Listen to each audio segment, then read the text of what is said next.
So hello, today we're going to be discussing one of my favorite topics that will help us be even more successful than we could be. I call it the Devil's Triangle. What in the world in geography, a lot of places that will reference the Devil's Triangle is the Bermuda Triangle, which is Bimini, Florida, and there's a triangle where ships and planes end up missing. And I think scientifically they discovered that the way the wind blows, it pushes things down, which destabilizes them. But then they'll say that, hey, we don't know if any planes or boats are missing more in this triangle than anywhere else in the world. But to me, it's such a catchy name. It was like, we should be able to remember that, because with religion and some spirituality, a lot of people are afraid of the devil. And then the devil's, to me, that's like, oh, well, that could be seen as a negative, but let's turn it around to something beneficial, something empowering, something that we could use in our favor. So I definitely like doing that. Little controversial, but it's definitely, we'll use that to make it more memorable. So in regards to the Devil's Triangle, it's an upside down triangle, and just like a normal triangle, it just has the 3 points on it.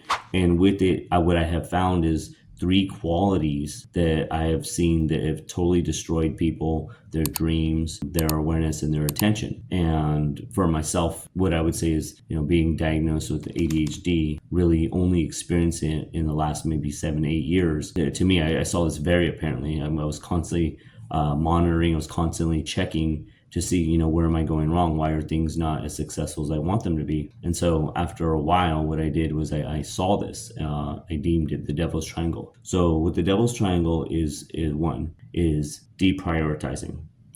It's whatever it is that you believe is important and that it begins to lower in value. And it could be because of a distraction or just something that you emotionally choose is more important. And so when you deprioritize it, it goes to the next part, which would be forgetting. So once it starts to lower in value, then what ends up happening is you inevitably forget it, or that you remember it and then you forget it afterwards. And then after that, then the third part is the lack of accountability. And so when you have the lack of accountability, then from there that you forget that you need to get it done, or you forget that you have to have it happen, or that you forget that it's something that you need to get done. And so when you have a lack of accountability and you have a lack of being able to hold yourself to that standard, what ends up happening is that it'll slip through. So after having it slip through or having it totally go away or anything like that, then it just messes your things up. And these kind of feed into each other. So because you deprioritize, you could forget, or if you forget, then remember, then you'll deprioritize. And then after that, not learning from the lesson will hold you as,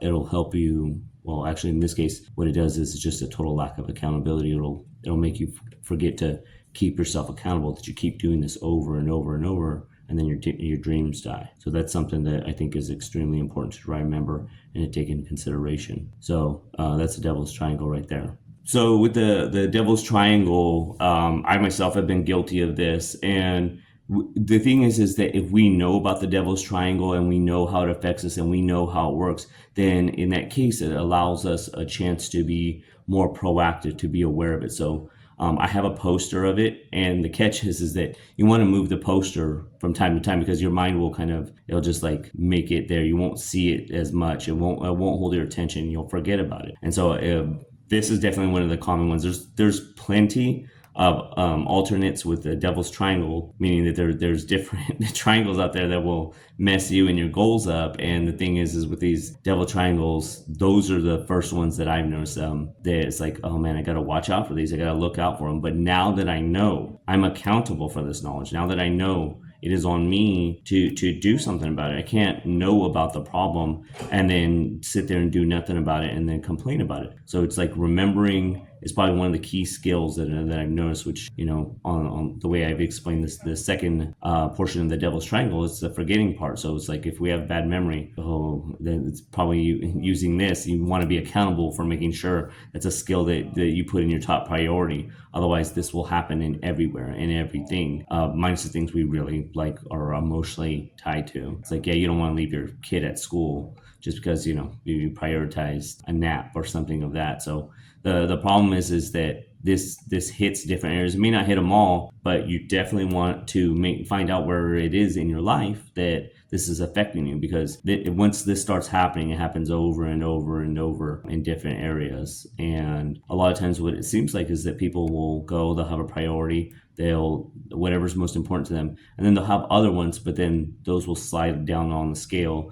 and they'll forget about it until a point there's a consequence. So having consequences as a motivator works, and so does, positive incentives as well. So one of the really good things about the devil's triangle is that, just like the devil, you have to be careful. Don't let the devil into your house. Don't let him into your behaviors. Don't let the devil touch your goals or your dreams, or guess what? The devil will mess them up pretty good. And this is one of the most common ways to see it and to show it to people, and that it could stick in their mind. The catch is seeing it, remembering it, and using it as often as you can. So you can copy this and you could draw it and put it in your phone and your computer and just on your wall.